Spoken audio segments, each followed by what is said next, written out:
আসসালামু আলাইকুম দর্শক, বাজার থেকে 3 পদের মাছ আনছি, ইলিশ মাছ, পোমা মাছ, ট্যাংরা মাছ, আর এদিকে আনছি রেহা। এখন বাড়িতে যাই দেখি ঘরের মানুষে কি দিয়ে খায়, কি খালি রেহা দিয়ে ইলিশ মাছ খায়, না কি খায়, না 3 পদের মাছ দিয়েই খায়।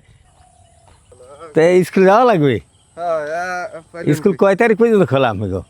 আছে 24 তারিখ 24 তারিখ পর্যন্ত। আজকে ওই ইলিশ মাছ দিয়া রেহা রান্না করবো, কেমন হইবে? ভালো হইবে স্যার আজকে 3 পদের মাছ আনছি বাজার দিয়ে, ভালো হয়েছে না? এখন সাইজটা তো বড় হইছে। বড় হয়েছে, ফাঙ্গাস না, এটা ট্যাংরা। ও ট্যাংরা। হ্যাঁ তা ঠিক আছে, যান, ওই আমার দাওয়াত রইলো, আইয়েন। রান্না বান্না শুরু করো, আমি গরমে টেকতে পারতেছি না বুঝছো। এই তাই তুমি নাও, এই আমি ওই নুসাই বেড়ে দেবো। আও দাদা, এই তুই দাদা, সালাম দেয় আর সব মনে আছে। এই ইলিশ মাছটার দামই তো 500 টাকা আছে, কারণ এখন ইলিশ মাছ বেশি পাওয়া যায় না।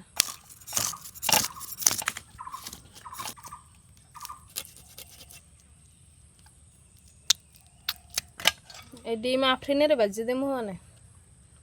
বৌমা কিন্তু রেহা কুটিটা, মাছ কুটিটা সবই রেডি করছে, এখন রান্না করা শুরু করছে। আজকে রেহা দিয়ে ইলিশ মাছ এক্সের মজা হইবে। পেস্ট কুচি, পেস্টে বাদামি কালার হয়ে গেছে, হলুদ মরিচ দিয়ে দেব, হলুদ মরিচের গুঁড়ো, লবণ, কয়েকটা কাঁচা মরিচ, মশলা কষানো হয়ে গেছে, আর মাছ দিয়ে দেব।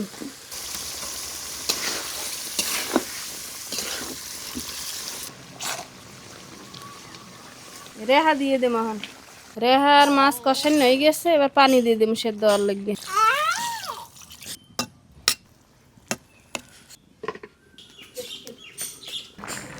ইলিশ মাছ দিয়ে রেহা রান্না হয়ে গেছে, এখন আমার শ্বশুরে মজা করে খাইবে।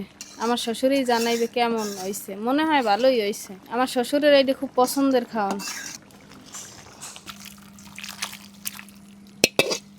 বৌমা জি, গরম প্রচণ্ড লাগছে, তুমি তো রেহা দিয়ে ইলিশ মাছ আনছো, দেও দি কেমন হয়েছে।